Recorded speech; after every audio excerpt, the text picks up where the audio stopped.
We waiting for Jim?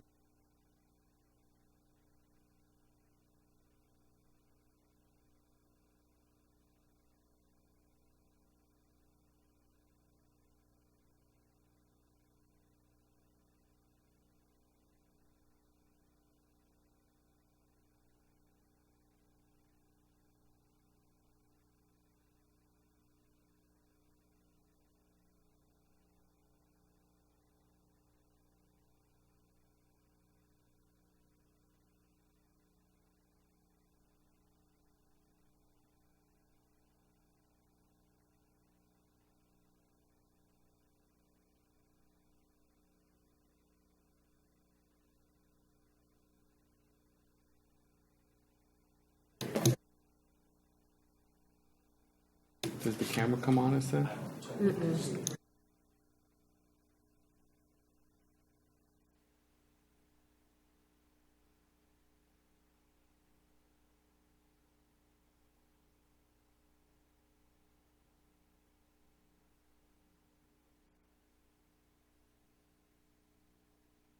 was like when I turned it on, the camera came on to me.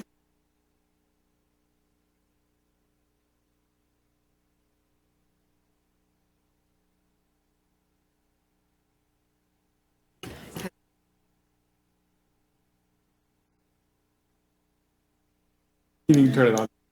There we go.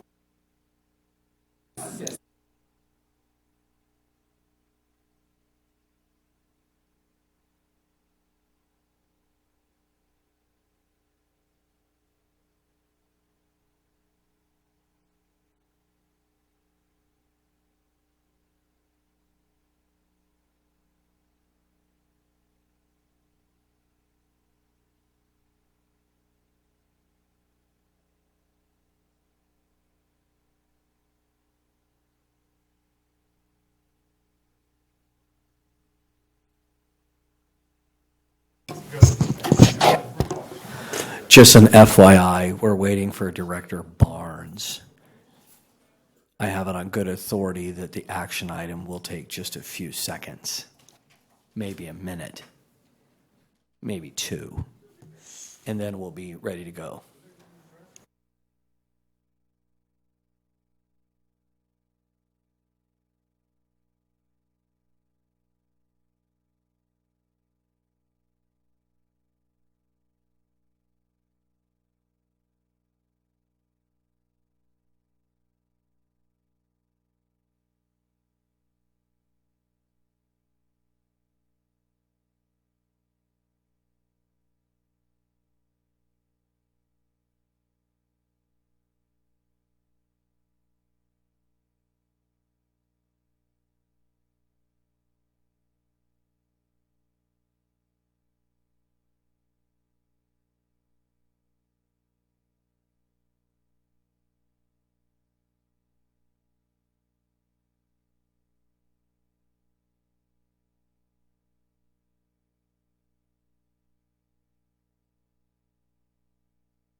Chief Barnes, how are you? Awesome, thank you for waiting. And yeah, Apologize for being late. not an issue. Just let me know when you're ready. And Policy on nepotism, I'm ready.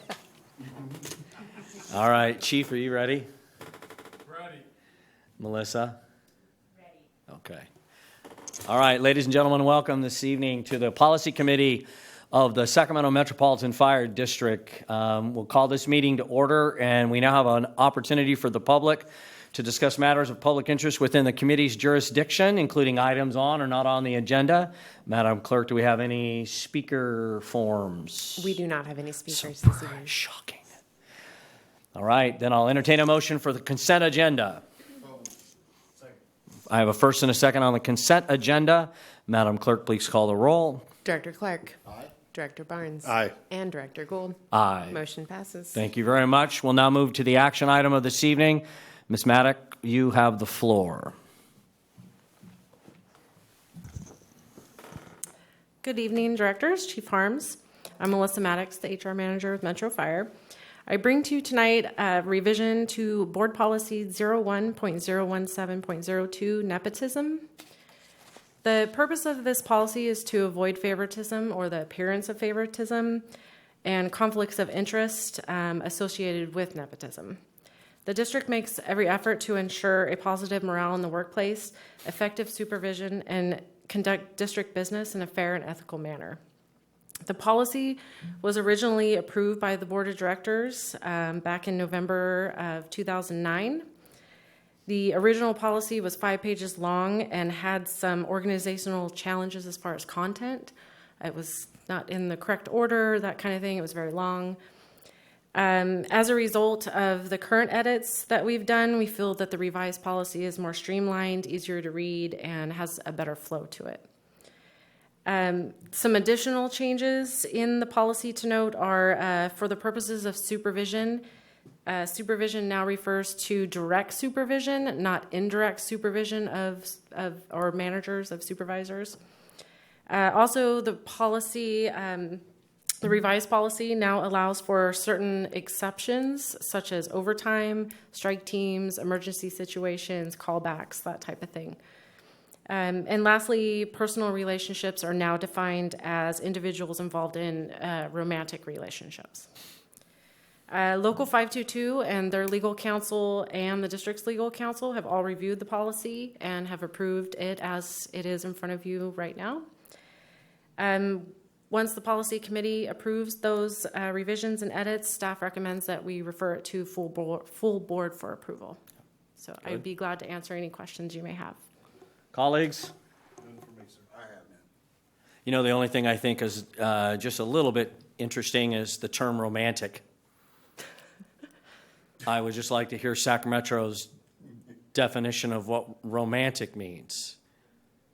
Hearing none and seeing none, I think we'll just use the common English vernacular of that. The other thing I had a question for, Chief, and Melissa, is, so this obviously has some significant consequences if not followed. I mean, I think of a lot of the policies that we have, their consequences may not be as severe as this one could be for us as an organization. So what do we do as a matter of procedure to ensure that our supervisors, how we define that, are articulate on the change?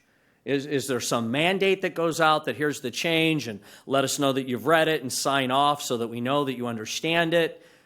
Yes. That you're Once romantic? I'm just wondering. Once the policy is approved, it does get sent out to all personnel for review, and it gets posted in the policies manual where anybody can access it at any time. And there's assumption by after a certain date that you will have read it as a responsibility as an employee, and you're now held accountable for it. We don't have signatory write-offs. It's just, here's the deadline of when it goes in the book, and after that deadline, very much like, for instance, a protocol in our EMS area that once the effective date is, you've got to know it, and it becomes immediately impactful. Yes, and it's sent out as a bulletin and memorialized that way, so it's official at that point. That you're responsible as an employee to read bulletins as they come out, so yes. Excellent. Okay. Oh, I Thank think you very much. The other thing is the application of it. So when you look at staffing, or if you just look at what we did for the 3-year bid, and now I'm going to bid for a station. So it's important for the employee to know what it is. Yeah. But it's also important when we have those kind of those benchmarks of, hey, we're going to staff a station, or there is a 3-year bid, or a strike team is going out, and that there's an awareness that that is an exemption to the actual rule. So there's a part of reading it, but then there's a part of it as management that you apply it. And that during those times that you're applying it, it's applied consistently, and that labor is there at the same time during that it's applied consistently. And there are certain times that it definitely will come up that it has its importance level higher than other times. Excellent. Thank you. Well, I look forward to the definition of romance coming from your office, Melissa. Thanks very much. I'll have I to look it appreciate up. it. All right. Thank Any you. other questions or comments relative to this policy? Nope. No, sir. Okay. I think we have consensus that we'll move forward. Do we actually have to take action on moving it forward? I'm getting the nod. Yes, please. All right. I'll go ahead and move it. Okay, we got a first. I'll second. We got a second. I'll provide the third. Call the roll, ma'am. Director Please. Clark, Aye. Barnes, Aye. and Gould. Aye. Motion passes. Thank you very much. All right. I know with bated breath, you're all looking forward to the next announcements. I don't know when we'll meet again. I just don't know. This meeting's adjourned.